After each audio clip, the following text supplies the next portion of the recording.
There is a strong connection between your height and your health. And yes, we commonly know the aches and pains and posture problems that come with being tall, but we're gonna go deeper than that. Like, I'm talking about chronic diseases like bone diseases, peripheral neuropathy, and certain cancers. I don't even know if I pronounced that neuropathy properly. Whatever. I'm sure you can look it up. Yeah, all of that sounds really scary. And low-key it is, but we'll get into that a little bit later. And while we're on the topic of diseases, being tall happened to be viewed as a disease, in a way, for girls specifically. Yeah, sounds very, very odd, but today we are going to talk about the health risks that come with being tall, and a little bit of the history as to why being tall was viewed as a disease for girls. So let's get into it. Good morning, everybody. You are currently listening to a Tall Girls podcast hosted by a tall girl named India. I hope everyone who's tuning in today is doing super fantastic. Before I get into this episode, I do want to say, make sure you're following me on my socials at a Tall Girls podcast on Instagram, TikTok, and Pinterest so that you can stay up to date on all of the latest podcast episodes and catch a glimpse of my everyday life. Also, feel free to leave me a review and let me know how tall you are. I'm genuinely curious. I also have a monthly newsletter. I literally just sent that out, 2 days ago? Yeah. Make sure you check that out and subscribe to that. Everything is going to be linked in the description. This episode was actually a request from one of you guys. One of you guys wanted me to talk about the diseases that come with being a tall woman, or the diseases that come with being a tall person, and also speak about it with a doctor. So I don't have a doctor on today's episode. However, I'm going to try to include information, articles, and even TikTok videos from legit medical professionals. And this is where I put my disclaimer. This is not medical advice or anything of that sort. And I am not a medical professional. I'm just a tall girl with a podcast. I know absolutely nothing about health. Please, I take this with a grain of salt unless it's backed up research when I, talk about these things. That's the disclaimer. But before we get into all of that, all of the health risks and so forth, I want to talk about something interesting that I found on the internet. So apparently being tall is a disease. Well, it used to be viewed as such, particularly for girls. Back in the day, doctors would give young girls hormones to prevent them from growing taller because their height could potentially ruin their chances at relationships and social acceptance. Lovely. So I came across this article, I believe from 2022, talking about how young prepubescent girls, I hope I pronounced that correctly. I know I butchered it. Prepubescent girls were given a hormone called diethylstilbestrol. Yeah, this definitely shows you that I am not in any medical field whatsoever, because I don't know how to pronounce any of these words, but the hormone is also called DES, that's the acronym or whatever for it. So we're just going to stick with DES to stunt their growth. And I believe this was done in Australia, if I'm not mistaken, from 1959 to 1970.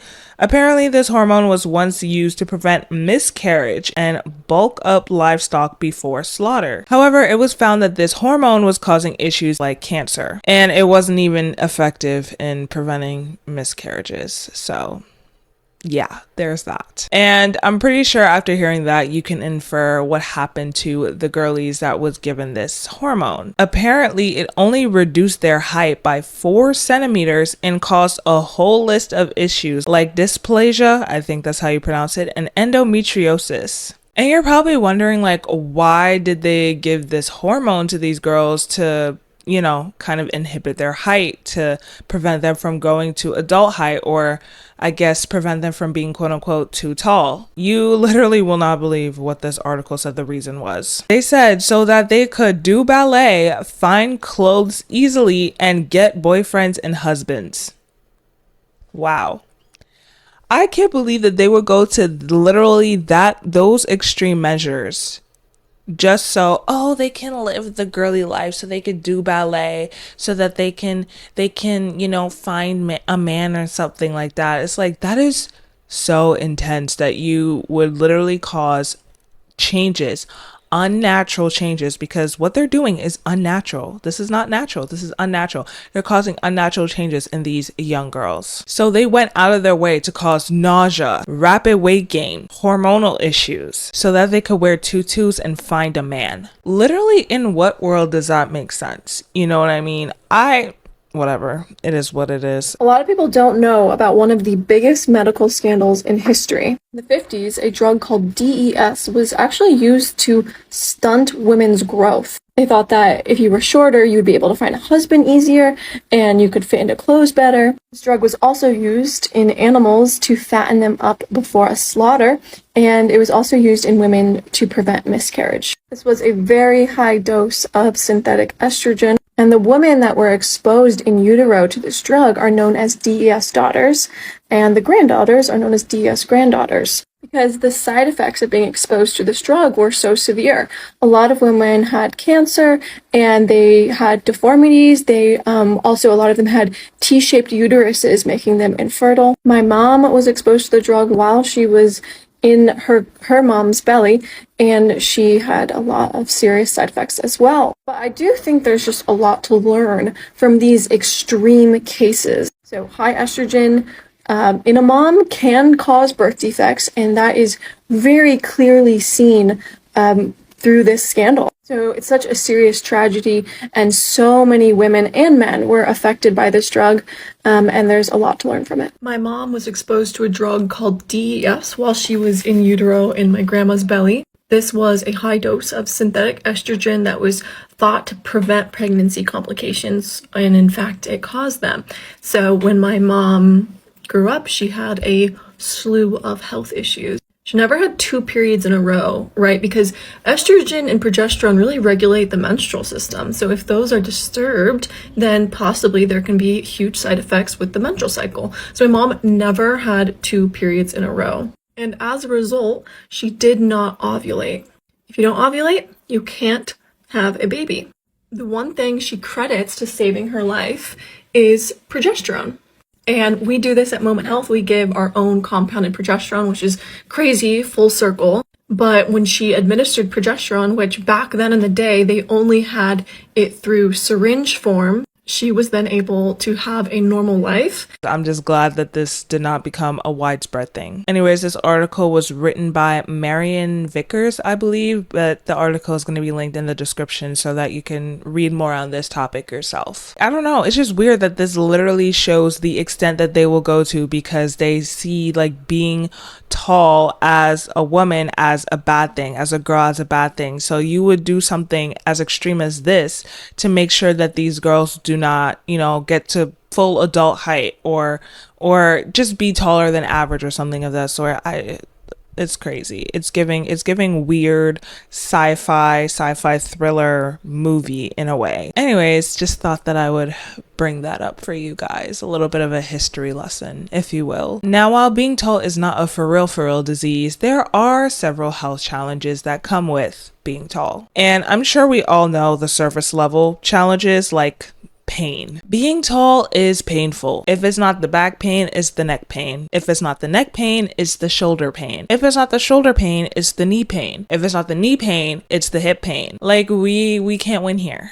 But I mean, there are fairly obvious reasons as to why we feel a lot of this pain, like aside from the fact that some of us like actually have actual issues. I don't know if that's like genetic or anything, like the scoliosis and so forth and so on. I would say sciatica, but I don't even think sciatica is like genetic. Wow, I'm gonna stop talking about this because like I said earlier, I am not a medical professional, so I probably sound ridiculous right now. But what I can talk about that I know is true is that a lot of the reasons for this pain is because of the environment around us. Okay, we may have a lot of shorter friends, friends who are shorter than us, our colleagues shorter than us, boss shorter than us, whatever.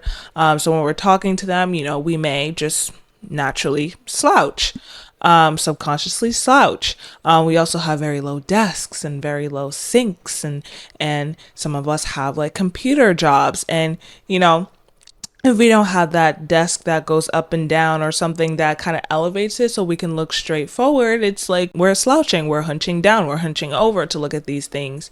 And even something as basic as cooking and cleaning and all that stuff can cause these aches and these pains. All of this causes us to sit and stand and sleep in very awkward positions. For example, you know that hip thing that every tall girl does? That thing that we do when we're around shorter people? I'll put it on the screen for y'all so you understand what I'm saying. But for audio listeners, it's essentially when you put more weight onto one side of your body, typically the right side, and that kind of causes your hip to hike up and can make you appear shorter in a way. But yeah, I think that us tall girls need to stop doing that. Like yesterday. It's part of the reason why we have posture problems. Just saying. Just be mindful of that, okay? It's part of the reason why I have lateral and anterior pelvic tilt. I actually did a whole TikTok video on that, so I'm gonna try to find that clip and include it here. If you're a tall girl constantly doing this, I'm begging you, please stop. I'm convinced that my terrible posture, my chronic imbalance, is because I used to stand like that for a majority of the time. Fun fact, I found out 2 years ago that I suffer from pelvic tilt, lateral on the right side and anterior. So essentially my pelvis is shifted more to the right and forward. Okay, so here in the green is what's considered normal.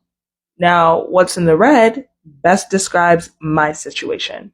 I'm not saying that you can't get back to normal, but it can take years to do that. And to this day, I'm still standing, sitting, and even sleeping in this abnormal posture. I don't think that that position is what caused my abnormal posture wholeheartedly, but it did play a huge role. So if you're a tall girly who likes to stand in that position, especially when she's around shorter people, just be very mindful. But yeah, tall people can suffer from issues like rounded shoulders all the way to pelvic tilts, and these can cause musculoskeletal issues. I'm getting better at my pronunciation, y'all. But on a deeper level, at first, many years ago, I didn't know that tall people were at a higher risk for several deadly diseases. Anyways, on this one, I'm gonna let the professionals talk about this one. There are a couple doctors on TikTok that I found, speaking about this, so I'm gonna include some of the clips here. There are actually numerous studies that show an association between taller individuals and an increased risk of developing cancer in various organs. This association is stronger in women compared to men and in non-smokers compared to smokers. One of the main reasons why women have a stronger association is because they're less likely to smoke. Keep in mind that the association between adult height and developing cancer is muddied by various confounding factors. This is because your adult height is determined by a lot of factors that can be influenced biologically, inherently, but it also can be influenced by your environment, so in terms of your nutritional intake, pollutants, etc. Is it possible that having a taller height means that you have more cells, so you have a higher risk of developing cancer? Absolutely, but it could also be due to other factors such as having a higher level of insulin-like growth factor that can influence how many cells divide and multiply, leading to more chances for cancer to develop. Does being tall increase your risk for several diseases? Keep listening to find out. So we've always known that being tall increases your risk of things like varicose veins and an irregular heartbeat, but a new study from PLOS Genetics suggests that there may be more risks associated with height. This new study suggests that being tall also increases your risk of peripheral nerve damage in the hands and the feet, as well as ulcers in the skins of the lower legs. But don't worry if you're tall, it does lower your risk of coronary heart disease, high blood pressure, and high cholesterol. If you found this information helpful, don't forget to subscribe for more from the most trusted name in medicine. Do tall people live shorter lives? I've got some good news for shorter men. When it comes to living longer, they might measure up best. A study of more than 8,000 men who were followed up for 40 years found a direct correlation between short height and long life, with men who are 5'2" and below, the red line you see here, living the longest. The research suggested that short stature may be related to a gene linked to longevity. The FOXO3 gene leads to smaller body size during development and longer lifespan. Shorter men were less likely to get cancer and have lower blood insulin levels. The findings are definitely not absolute, but there is a strong link. And listen, no matter what height you are, you can't escape an unhealthy lifestyle. So yeah, we may be at a higher risk for certain cancers, circulatory disorders, or even osteomyelitis. I do this to myself. I think I did this to myself. I did this to myself on purpose because I'm writing down all of these diseases and all of these things, fully knowing that I can't pronounce it. I'm gonna see, like those things on the internet that if you put the word in, they pronounce it for you, so you know what the pronunciation is. I think I'm gonna do that. I'm gonna try it for osteomyelitis. Osteomyelitis. But you may be wondering, why is this the case? Why are we at a higher risk for the cancers, the circulatory disorders, the bone diseases, and all of these other insane, intense things? Because I'm not going to lie to you. I should have probably said this. I'm not trying to scare you. But we'll get into that a little bit later. But it does sound scary at first. And when you look, how you look up your symptoms on WebMD, and WebMD is saying that you have some insane rare disease and you're not going to make it past, 30 years of age. It's kind of giving that right now. You know what I mean? But anyways, going back to what I was saying before, why is this the case? Why are we at a higher risk for these diseases, for these disorders and so forth and so on? Simply put, it's because we have more. We have more surface area. We have larger organs. Okay, there's more space. There's more cells. There's more. There's just more. That's basically the case. And because we have more surface area, because we have larger organs and more cells and so forth and so on, there's just a higher likelihood for something to happen. That's really it. There's a higher opportunity for something to occur simply because there's just more there. And also, I don't know if this is 110% true. I should probably fact check this, but I also saw somewhere or heard somewhere that because we're taller, our hearts have to work harder to pump blood throughout the rest of our bodies. So that's also something to take into account, maybe. I don't know. As I said, I went to school for business. I'm going back to school for business. This is not my forte, but that's just what I heard. But hey, we do have a lower risk for coronary heart disease and high blood pressure. Period. Okay, please don't freak out, okay? Just because you're tall, that doesn't necessarily mean that you're definitely for sure 110% gonna get these things. I read somewhere that it's more correlation than causation. What exactly does that mean? Being tall is not gonna cause you to get bone disease. Being tall is not gonna cause you to get some type of cancer or peripheral neuropathy. Neuropathy. Yeah, being tall is not going to cause those things, okay? There are other factors involved, such as genetics and stress levels, diet, lifestyle, environment, so forth and so on. Okay, just make sure you go to your doctor. This is a reminder for tall women, well, all women really, but this is a Tall Girls podcast.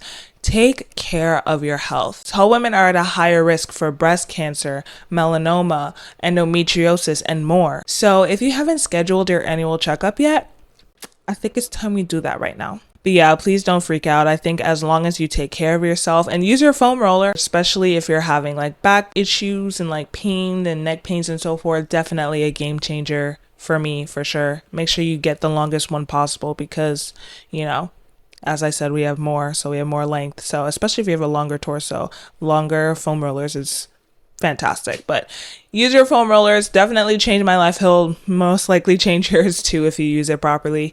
Go to your doctor. Make sure you exercise. Make sure you stretch. Make sure you eat well and drink lots of water. This is your sign. If you haven't drank water today, drink it now. Drink it up. But anyways, that is all for today's episode. Hopefully I satisfied the person who requested this.